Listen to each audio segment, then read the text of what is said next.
Ele era incansável, inacreditável. Eu queria ter o pique que ele tem. Era uma eleição que se dizia impossível. Era o sonho impossível. Era o sonho impossível.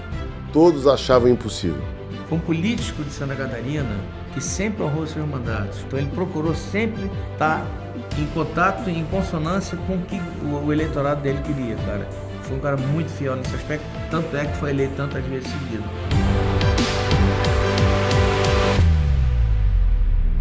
Você já deve ter ouvido falar das ultramaratonas, certo? Se ainda não, são corridas que podem chegar a 100 km de distância. Isso mesmo, uma corrida de 100 mil metros. Então eu quero aqui te propor um exercício. Imagina que você é um atleta multicampeão e o favorito a ganhar uma corrida menor, uma maratona de 30 km. Tranquilo, barbada. Mas você resolve correr uma ultramaratona. E detalhe, você vai sair do quilômetro 5 e o seu principal adversário do quilômetro 60, levando em consideração que ele tem todo o staff, favoritismo e confiança de todos. Enquanto você é uma grande interrogação, praticamente sem estrutura. Poucos ou quase ninguém acredita na possibilidade da sua vitória, a não ser você mesmo. Pois é, esse foi o cenário da espetacular virada nas eleições para governador de Santa Catarina no ano de 2002, quando o então prefeito de Joinville, Luiz Henrique da Silveira, venceu Espiridião Amin, no dia 27 de outubro. Marque essa data.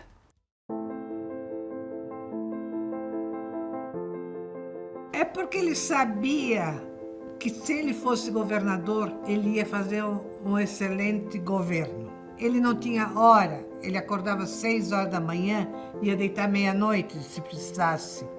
Ele tinha muitas ideias, ele tinha muita convicção, o Luiz Henrique tinha carisma. A satisfação dele, do trabalho dele, ele envolvia as outras pessoas para também entrarem na campanha. Luiz Henrique entendeu que tinha uma missão de usar todo o intelecto dele, toda a energia dele para melhorar a vida das pessoas. Luiz Henrique nasceu para a coisa pública. Ele, em todos os cargos que ele passou, depois a gente vai conversando com pessoas que conviveram com ele em outras fases da vida, né? Mas as pessoas que antecederam, com quem eu fiquei amigas, ele sempre foi assim. Ele queria um estado de Santa Catarina e um Brasil de primeiro mundo. Esse era o sonho dele. Quando ele deixa uma carreira nacional para vir para Santa Catarina, ele veio com uma visão. E a visão não era ser prefeito de Joinville apenas, era ser governador do estado de Santa Catarina. Havia somente 14 anos que o país vivia sob uma Constituinte de 88. Na economia, os brasileiros viviam os primeiros anos de estabilidade, depois de uma década de inflação alucinante, onde 1 litro de leite chegava a custar 29.900 cruzeiros. E experimentavam novidades, resultados da abertura ao mercado externo. Além, é claro, de novas formas de comunicação, coisas que a moçada de hoje em dia está acostumada desde o berço. Na política, a cena era ainda mais interessante. Eram as primeiras eleições gerais deste século. Iriam eleger presidente da República, senadores, deputados federais, governadores e deputados estaduais. Eleições 2002. Estamos iniciando o 5º bloco deste primeiro debate entre os candidatos. Santa Catarina? Bem, é aqui que começa a nossa história. Haviam 6 candidatos à cadeira do Palácio da Agronômica.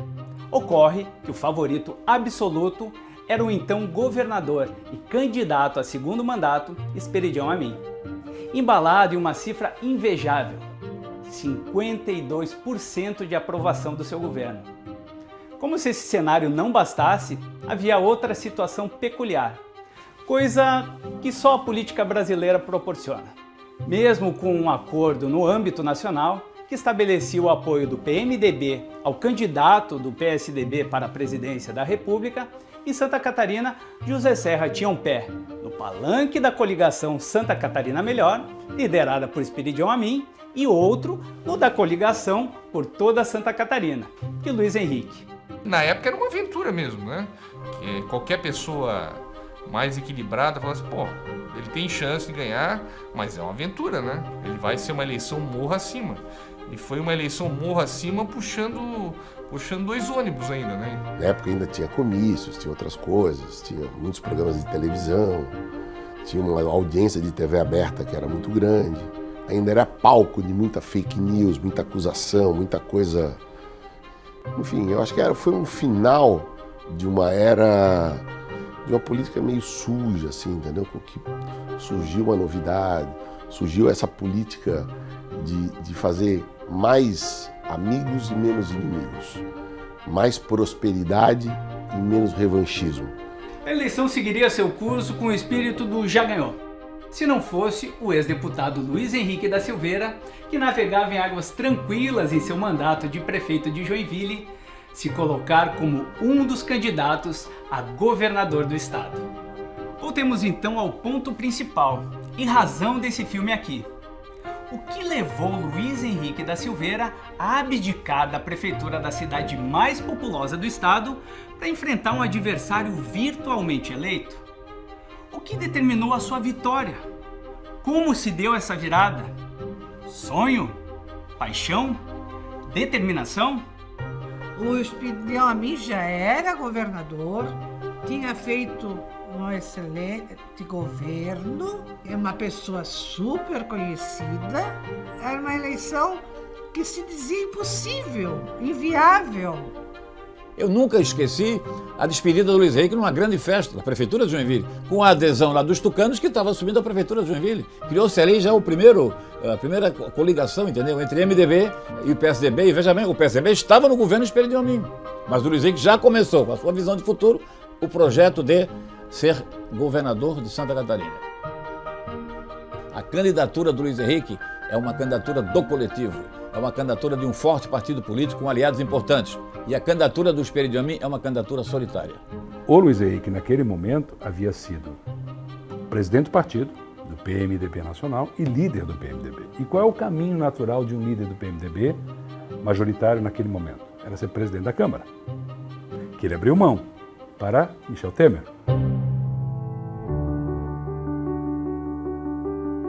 Acreditar, confiar, transformar.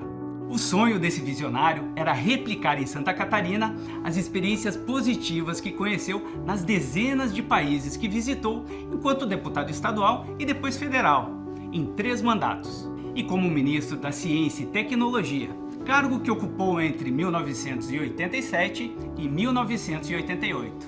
O laboratório havia sido Joinville, que governava desde 97. Paixão e desejo em ser um grande transformador. Determinação quanto ao propósito, olhando sempre o aspecto positivo. Acreditar e jamais duvidar que a vitória seria possível. Confiar cegamente que o seu sonho seria realidade, nos amigos e na sua equipe de trabalho. Então, assim, era muito difícil você concorrer com um candidato, seja qual for, que estaria disputando a reeleição, ainda mais um governador. Foi uma campanha pesada, foi uma campanha diferente, foi uma campanha com algumas características inéditas na história de Santa Catarina. Em primeiro lugar, Luiz Henrique da Silveira montou uma chapa que me pareceu uma chapa muito bem articulada, com a candidatura do ex-prefeito Eduardo Pim Moreira.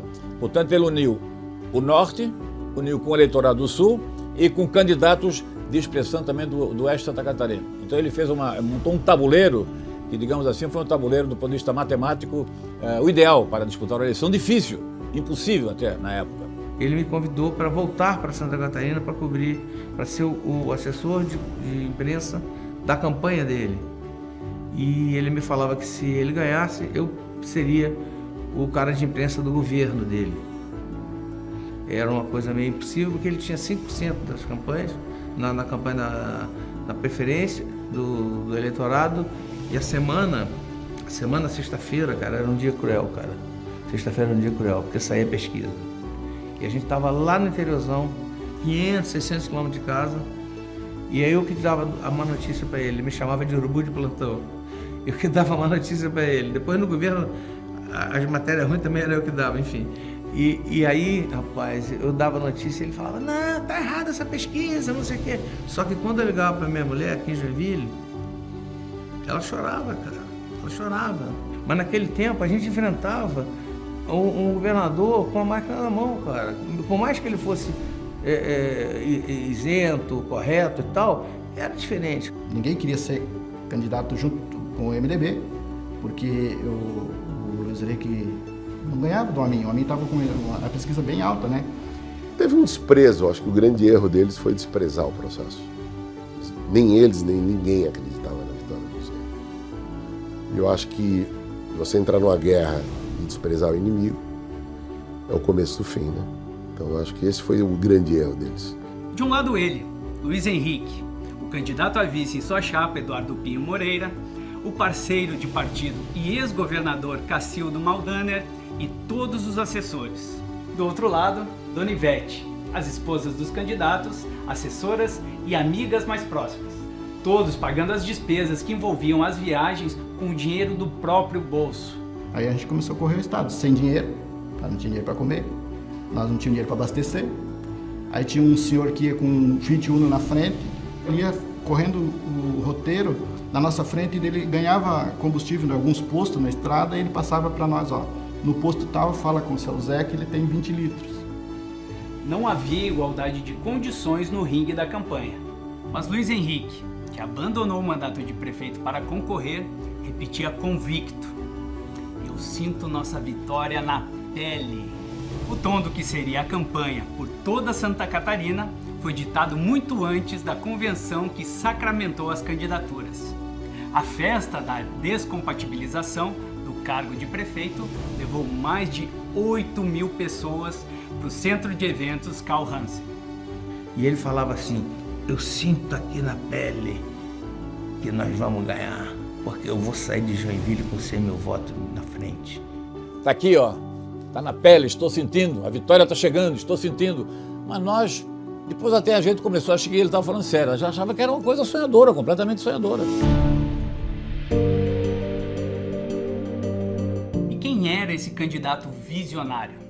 A política partidária estava no seu DNA. Era tataraneto de Luiz Maurício da Silveira, o governador da capitania de Santa Catarina, entre 1805 e 1817. Filho do jornalista Moacir Iguatemi da Silveira e de Delcides Climaco da Silveira. O apreço pelo conhecimento acadêmico e pela cultura já vieram de berço. Eu fiz toda a minha formação em escola pública. Toda. Desde o primário até a universidade. E eu trago da escola pública uma memória de uma escola de qualidade, professores de qualidade, que me propiciaram chegar onde eu cheguei. Quando nós casamos, ele era advogado e professor, mas essa veia política dele já se manifestou, eu creio, quando ele estava fazendo faculdade de Direito. O Luiz Henrique, como presidente do diretório do Centro Acadêmico, fez discurso e foi preso pelo regime militar. Eu já namorava com ele. Eu creio que dali ele já tinha esse veio político. E se aflorou quando veio morar em Joinville, que o Pedro Ivo pediu para ele ajudar a fundar o MDB aqui em Joinville e convidou ele para ser candidato a deputado estadual. Eu fui puxado para a política pelo saudoso governador Pedro Ivo, que num dia de janeiro muito quente, eu estava no meu escritório de advocacia e ele chegou lá com o livro debaixo do braço. Meu pai, ele pensava muito nos outros. E meu pai foi um político brilhante porque ele tinha muito carisma. Ele era uma pessoa do povo. Ele era uma pessoa simples. Ele não tinha tempo ruim, ele não tinha frescura, ele não tinha dificuldade em se relacionar com as pessoas. Ele se relacionava da pessoa mais simples até a mais chique, elegante, vamos dizer assim, com a mesma linguagem, a mesma facilidade, o mesmo carinho, o mesmo carisma. Ele tinha uma memória que era uma coisa assustadora. Para quem trabalhava com ele era assustador, porque ele não esquecia de nada. Assim, o Luiz Henrique tinha algumas máximas que ele repetia de forma incansável. Cada dia que passa é um dia a menos. Então ele tinha um senso de urgência. Quando trazia um assunto para ele, sempre, invariavelmente, ele ouvia a narração do tema, o pedido, o problema, enfim, passava a mão no telefone, ligava para a pessoa que ele acreditava que poderia endereçar aquilo, chamava, se a pessoa estivesse por perto e tal, chamava na hora para que já aquele assunto continuasse com a pessoa, mas se ela não estivesse viajando ou não estivesse disponível, ele passava a pessoa, passava o telefone, no telefone, qual é o teu número? E passava o número e tal, e falava, olha, amanhã eu quero uma posição. Então, ele é o número 1 em matéria de número de mandatos populares, em diversos níveis, né? Cargos de destaque estadual e nacional que ele exerceu. Então, ele tem uma visão também internacional do mundo, porque ele viajou muito também, entende? Então, ali isso aí, formação acadêmica, paixão pela política, a sua sensibilidade musical, artística e cultural. Alé Bolshoi, trabalhava ouvindo música clássica, entendeu? E a sensibilidade social é que, na minha opinião, forma assim, um conjunto que pode ser assim, pode escrever exatamente por que ele era um político diferente aqui em Santa Catarina e marcou realmente um período da nossa história. O Luiz Henrique era diferenciado. E ele olhava as pessoas dessa maneira. Ele via as coisas como diferenciadas. Ele era um homem que andava atrás do diferenciado, o que podia fazer a diferença. Alguns chamam de empreendedor franco, empreendedor nato, que são as pessoas como um Bill Gates, são pessoas que simplesmente fazem coisas que os outros não fazem. Nos 44 anos de vida pública, marcou posição na cultura, economia, política, história com um olhar humano e poético. A compilação de artigos escritos por ele ao longo de 10 anos, lançada em 2015 na comemoração de 40 anos da sua militância política, resultou em um livro de 1.295 páginas. Era dono de uma invejável biblioteca particular, com mais de 1.000 volumes que versavam do direito aos romances, das biografias aos clássicos da literatura mundial. O meu pai era apaixonado, né, por livros, por música, por cinema. Então ele tinha desde a visão romântica do apreciador de cultura, de música clássica, de jazz, ao executivo que enxergava nisso uma fonte de renda, de desenvolvimento econômico. Eu não acredito em líder político que tenha uma grande experiência empresarial, que tenha um grande sucesso profissional e que não tenha sensibilidade cultural, porque é a sensibilidade cultural que vai lhe dar exatamente sensibilidade com as pessoas mais humildes, com os seus semelhantes que precisam exatamente de algum tipo de apoio e às vezes nem sempre apoio material. Compunham seu ambiente particular de trabalho, pinturas e esculturas, com destaques para nomes catarinenses: Juarez Machado, Mário Avancini, Willy Zumblick.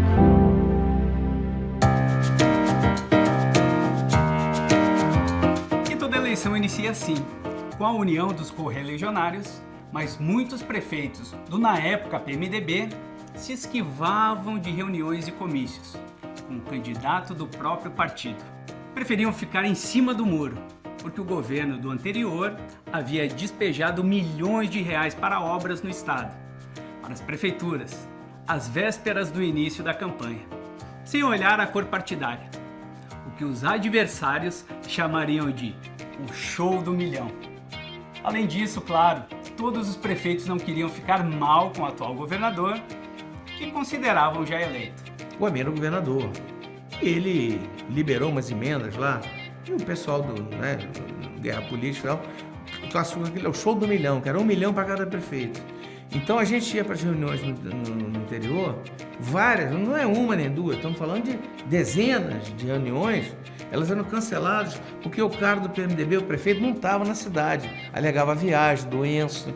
Por quê? Porque ele tinha recebido 1 milhãozinho também. As regras atuais, personalíssimas, promovem a autofagia dos partidos. Os candidatos não disputam votos com os adversários, mais das vezes procurando tirar dos seus companheiros.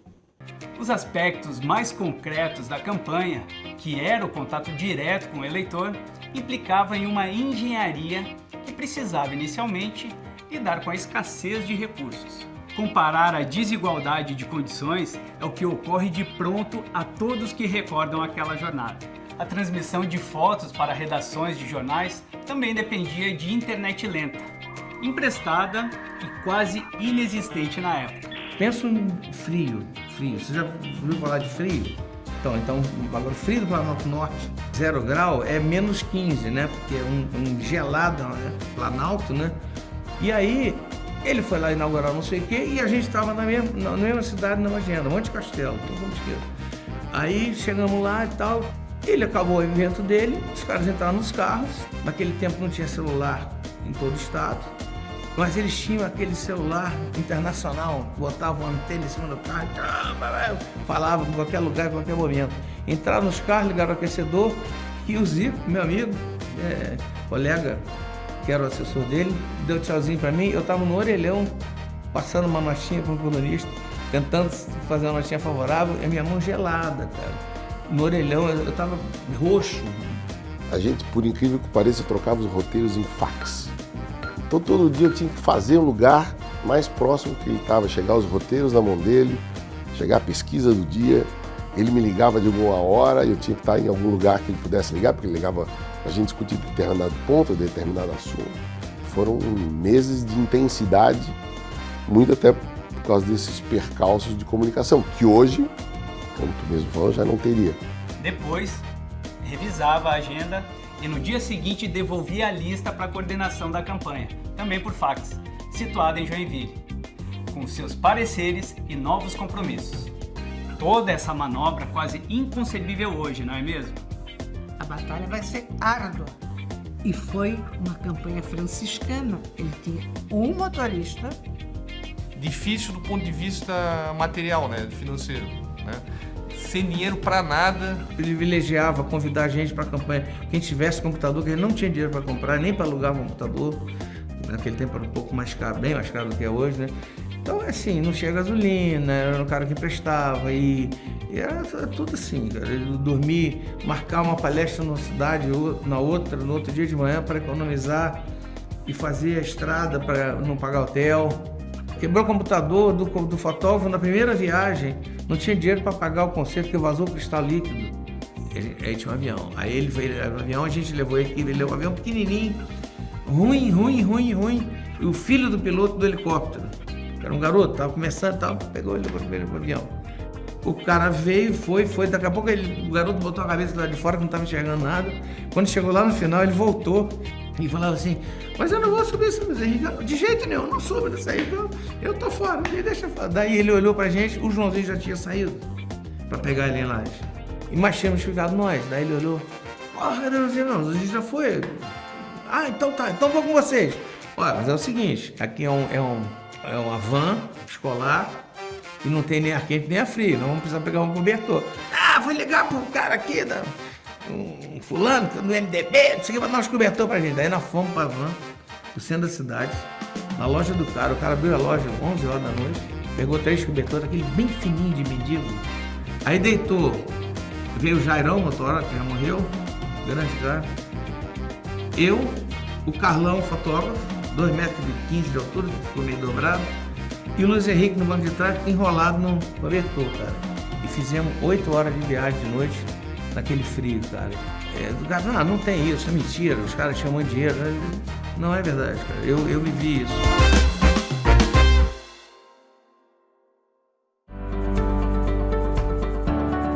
A equipe era mínima, o recurso financeiro nem se fala.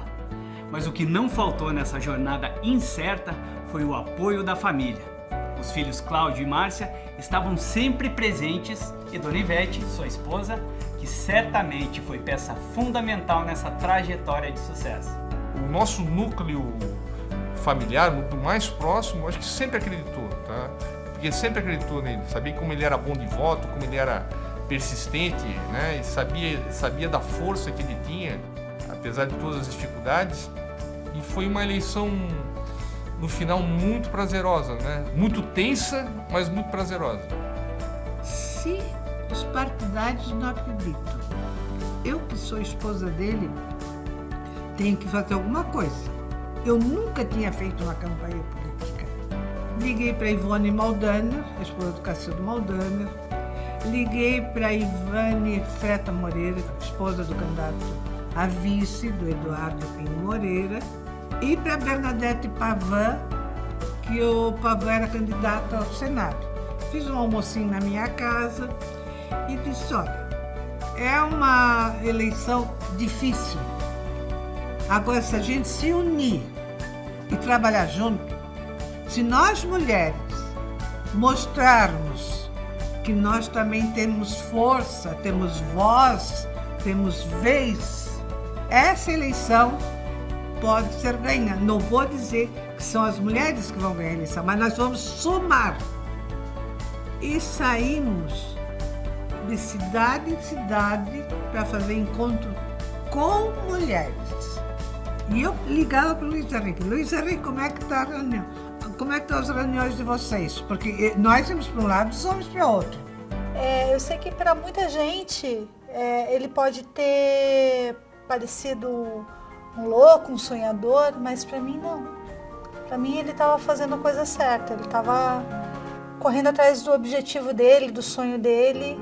Foi isso, eu encarei meu pai como um guerreiro, um batalhador.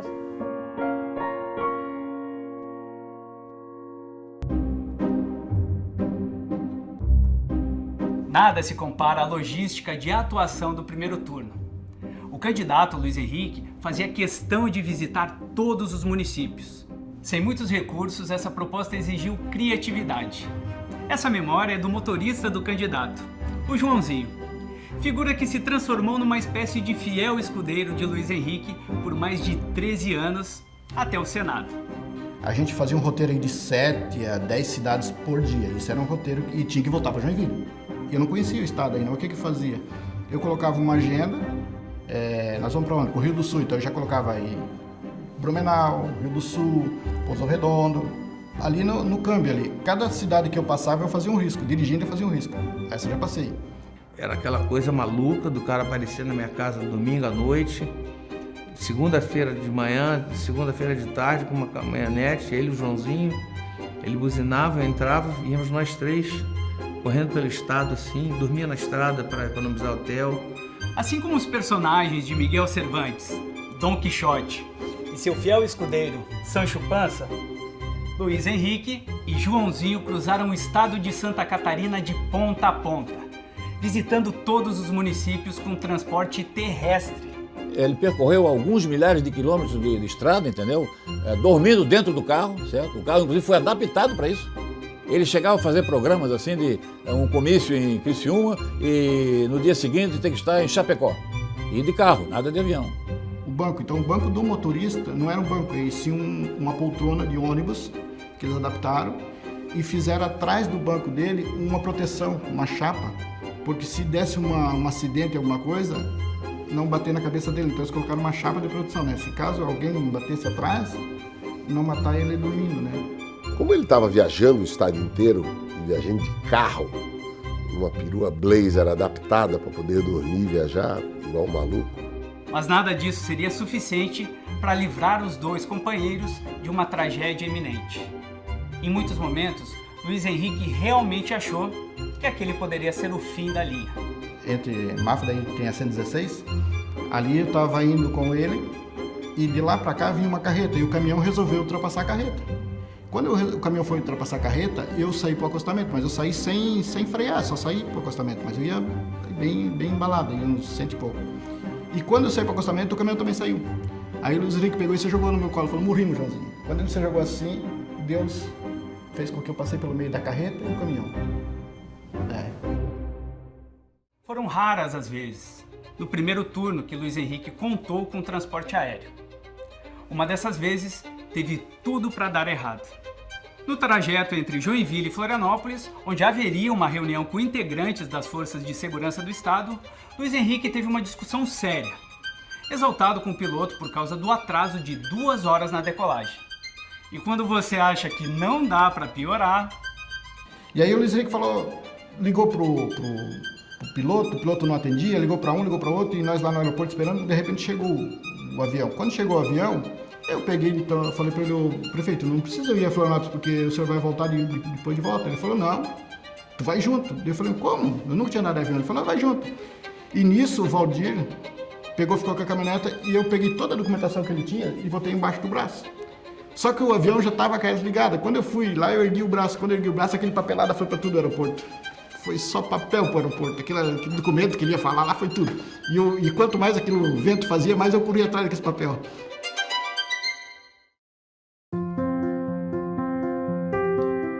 Um dos eventos mais desconcertantes do primeiro turno da campanha ocorreu em Rio do Sul, no Alto Vale do Itajaí. Os correligionários marcaram uma reunião de Luiz Henrique da Silveira na Associação Comercial com a proposta, claro, de arrebanhar simpatizantes. E um segundo momento, conseguir doação para a campanha. Ocorre que menos de 10 pessoas compareceram. Fomos em palestras que tinha 2 pessoas, 5 pessoas. Tinha mais gente da equipe do que assistindo a palestra. E a gente falava, Luiz Henrique, vamos dar... marca outra data, chamamos o presidente da associação lá. Falou, não, cara, não tem essa, vamos lá. E falava as 2 horas de palestra, cara. Aí ele falou, Joãozinho, vai lá e monta o computador. Daí eu falei, prefeito, tem só 2 pessoas. Aí ele me deu uma bronca. Ele falou, vai lá e coloca. Eu não estou perguntando quantas pessoas tem. Se tivesse um só, era para colocar. Mas nada disso abalou a confiança e a crença de que vencer era possível. Luiz Henrique cumpriu a agenda e falou sobre suas propostas durante 2 horas. 10 pessoas ou 1000, não importava. A sua postura e dedicação eram a mesma. Se tivesse 1 ou 2, ele queria que montasse. Mas na campanha de 2002, era muita pouca gente. Este e outros exemplos encantavam e arrastavam cada vez mais simpatizantes ao candidato. Porém, em um determinado momento, foi preciso dar um soco na mesa para poder virar o jogo. Teve até um fato em Florianópolis, no lançamento da candidatura dele, que foi no Clube dos Oficiais, que foi assim um fracasso. Assim, era esperado milhares de pessoas, acho que não tinham nem centenas de pessoas, né? Só que ao mesmo tempo, naquele dia, o pai bateu na mesa, assim, começou uma virada, assim, começou a chamar a militância, né? E aos pouquinhos foi crescendo. Um relatório da coordenação de campanha apontou que a Regional de Lages precisava ser melhor trabalhada, porque se percebeu conflitos entre as candidaturas à Câmara Federal e a falta de engajamento dos correligionários tucanos. Com essa análise em mãos, ocorreu uma reunião histórica com as lideranças do partido na principal cidade do Planalto Serrano. Dizem que ali, naquele momento, o jogo do primeiro turno começou a virar. Gasolina afiada, noites passadas dentro do carro, milhares e milhares de quilômetros percorridos pelas estradas catarinenses. E aquelas reuniões vazias, com um número maior de pessoas da equipe do que de potenciais eleitores, começa a mudar. O jogo começa a virar e o movimento ganha força, mostrando que sim, o sentimento de Luiz Henrique, aquela história de sentir na pele que a vitória viria, começa a tomar corpo e a se mostrar real. E eu via no início que parecia que os MDB não estava acreditando muito na vitória dele. Não é que não apoiassem. Muita da força do MDB aqui no estado é municipal, né? E os prefeitos, muitos até com medo, achando que não tinha chance de ganhar a eleição e como dependiam de verbas do governo do estado, meio que cruzaram os braços no início. Os liderados do MDB, prefeitos do MDB, reunidos em Florianópolis, queriam desistir da candidatura. Achavam que não tinha mais alternativa. E ele segurou a peteca. Então, a gente não era nem recebido, cara. A gente não era recebido pelo prefeito do MDB. Teve várias ocasiões da campanha, teve um dia histórico em Lages, no Sesc de Lages, em que ele deu uns 3 murros na mesa lá e falou, vocês estão junto comigo? Eu não estão. Para chamar, a gente fazia rifa. para tentar arrumar recurso, os prefeitos do PMDB não assinavam a rifa, cara. Então, assim, ele ia lá meio assim, no muque, né? Sim, a determinação e liderança que se fazia necessária. Luiz Henrique levou para aquela campanha uma narrativa diferente, um discurso propositivo.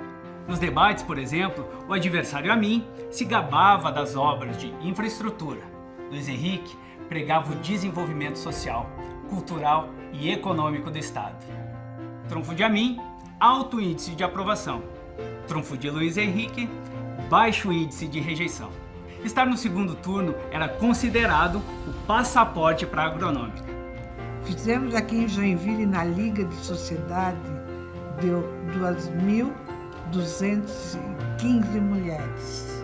Foi assim um sucesso, tá me entendendo? O Luiz Henrique fez muito por Joinville, o estado todo conhecia o Luiz Henrique de nome como o prefeito de Joinville, o prefeito que fez pela educação, o prefeito que fez pela saúde, o prefeito que botou asfalto, o prefeito da cultura. Enfim, chegou o dia 6 de outubro. O resultado das urnas colocou o Luiz Henrique no segundo turno. Consolidou um round do jogo ganho. A coligação Todos por Santa Catarina do seu adversário promoveu o último comício em Joinville, no Sítio Novo, local escolhido estrategicamente, porque fica ao lado do aeroporto. Tudo para receber o candidato à presidência da República, que fazia parte da aliança, José Serra.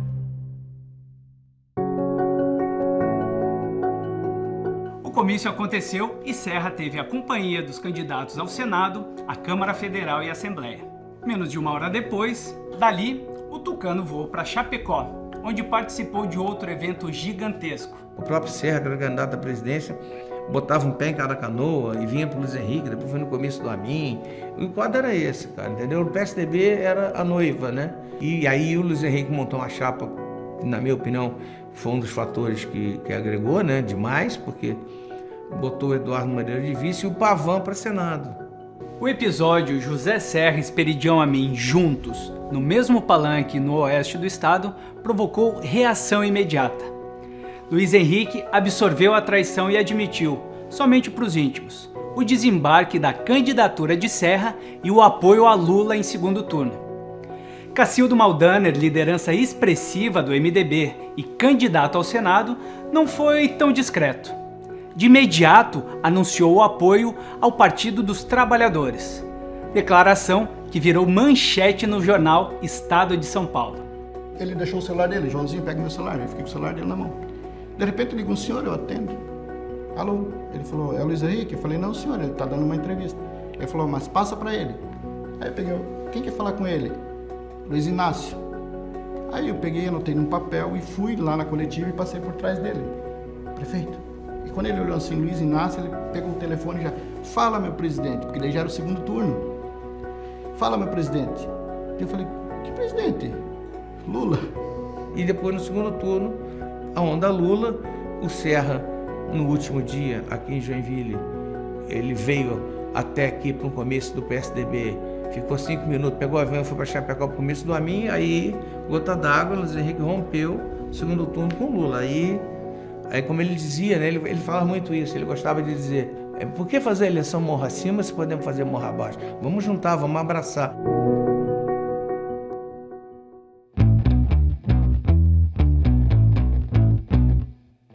A reportagem no jornal de circulação nacional impactou também as candidaturas ao Senado. Paulo Bornhausen, da coligação Santa Catarina Melhor, deixou o topo do ranking das intenções de voto e deu lugar a Ideli Salvati, do PT. Com uma cadeira no Senado garantida, a eleita do Partido dos Trabalhadores foi fundamental na campanha que se desenrolou nas 2 semanas seguintes, até o segundo turno. Eles alugaram um avião que era mais barato, o apelido era Beethoven, né? Porque cada parada era um concerto, né? Segundo turno já foi outra coisa, né? A gente tinha gente oferecendo avião, a gente até evitava de entrar em determinados... não sei onde é que veio esse helicóptero, não está registrado. Não, nem vamos entrar, então... Se eu não me engano, eles chegaram a visitar 20 municípios num dia. Aí a festa, a descida da casa dele, cara, a descida da casa dele pro centro da cidade, todo mundo atropelado ali. e andando que nem um doido, aquela corrida. Ele foi correndo até o centro de evento e saiu calimbando atrás. No segundo turno, o ringue da eleição já não era tão desigual. O financiamento para a campanha começou a aparecer e a penúria do primeiro turno ficou no passado. O discurso ancorado no Plano 15 se fortaleceu. Aliás, o tão propalado Plano 15, de fato, não estava finalizado até o dia 7 de outubro. Quero ser governador para implementar um plano de ação que contemple descentralização, municipalização, prioridade social e modernização tecnológica. A frase de impacto no cabeçalho dos jornais há uma semana da última votação sintetizava as experiências da vida pública que Luiz Henrique sonhava para Santa Catarina. E ele falava assim, não, cara, se eu disser que eu tenho um plano, eu vou ir para cima dele, do Amin, que o Amin não tem plano. O Amin, ele estava governando. Então, por exemplo, ele assinou um empréstimo com um BID, não sei quantos milhões, para fazer não sei quantas estradas. O que ele fez? Ele conseguiu um empréstimo, assinou, mandou botar as placas para esperar. Quando ele assumisse o segundo governo, ele ia começar as obras. Isso era o plano. Daí ele falou, não, peraí, nós vamos ganhar. Então vou botar que eu vou asfaltar, já que tem esse empréstimo do BID aprovado, eu vou asfaltar os 53 municípios que faltam. E esses 20, 30 que ele botou, eu já boto nesse bolo. Eu vou ganhar. Então, ele tinha muita convicção nisso. E aí botamos no plano. Tem 53 municípios, asfaltar, 53 municípios. E aí começamos a fazer. Ele falou, não, mas eu preciso do plano. Aí o pessoal da WG fez rapidinho uma gráfica e fez o esboço, o plano 15. Só que não ficou pronto, cara. Aí o que ele fazia? Ele botava aqui, porque eu vou asfaltar, o Amin falava, né? Ele falou, não, mas eu também vou, rapaz, tá no meu plano, eu vou asfaltar. Tá aqui no plano 15, puxava. Mas só tinha capa, cara. Só tinha capa, entendeu? A gente tava lá fazendo. A gente ficava de noite patucando computador para sair um negócio para imprimir. Aí imprimiu uma leva. Quando chegou no debate da RBS, tinha alguns impressos. Mas até então era só capa. Eu tenho aqui no plano 15.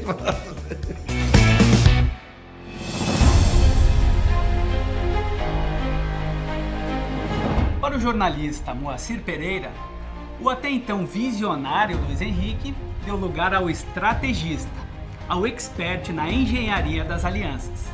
Ao fechar o acordo com o Partido dos Trabalhadores, o candidato foi impulsionado pela Onda Lula, a primeira do gênero da história política recente do país. A capacidade de conciliação, o poder de articulação e a liderança do processo político foram fundamentais para o desfecho que todos já conhecemos no dia 27 de outubro de 2002. A partir do momento que o Luiz Henrique anuncia que vai apoiar o Lula, ele se une, o MDB se une com o PT e se inicia um processo de virada em Santa Catarina. Tudo caminhava para a festa da vitória da coligação por toda Santa Catarina. Desde muito cedo, pairava entre os familiares e integrantes do núcleo principal da coordenação da campanha o sentimento de dever cumprido. Era um cheiro de antecipação, de expectativa, de esperança, cheiro de novidade, de coisas boas. E talvez essa seja a diferença da vitória e da derrota. Você acreditar nas pessoas que acreditam em você. O candidato Luiz Henrique, Dona Ivete, os filhos Cláudio e Márcia e amigos próximos passaram o dia aqui, na residência do bairro Boa Vista. As notícias vinham dos veículos de comunicação e incontáveis telefonemas. Com 80% dos votos apurados, Esperidião Amin aparecia como provável ocupante da cadeira no Palácio da Agronômica por mais 4 anos. Perto das 20 horas, eleitores tomavam as ruas, na expectativa de uma virada. Passadas das 21 horas naquele domingo, quando foram computadas as urnas de Joinville. O que confirmou a vitória de Luiz Henrique, cravando 50,34% dos votos válidos. Uma vantagem de 20 mil votos à frente do adversário na cidade que administrara nos últimos 6 anos. O intervalo menor que 60 minutos, desde a abertura dos votos de Joinville até o relatório final do pleito, às 22 horas, foi o suficiente para uma multidão tomar as ruas. Luiz Henrique foi literalmente carregado pelos eleitores e desfilou em carro aberto. Festa da mesma proporção também ocorreu em Criciúma. terra do vice-governador eleito Eduardo Pinho Moreira. Tem uma frase que Luiz Henrique dizia sempre e que sintetiza aquele projeto: sonhar pequeno e sonhar grande dá o mesmo trabalho. Então, sonhe grande. Nenhum município sem acesso asfaltado. Né? Hoje tem estados que têm 100 municípios com estrada de barro em sua direção. Nós, aquele programa Luz para Todos, nós levamos a todas as propriedades rurais. Teve casos em que mais de 100 quilômetros de rede para chegar lá no cantão onde tinha uma propriedade rural.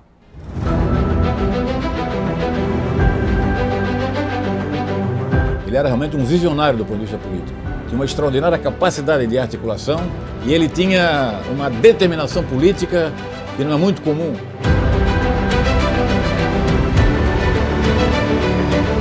Conseguia enxergar as coisas diferenciadas, uma paixão pelo diferenciado.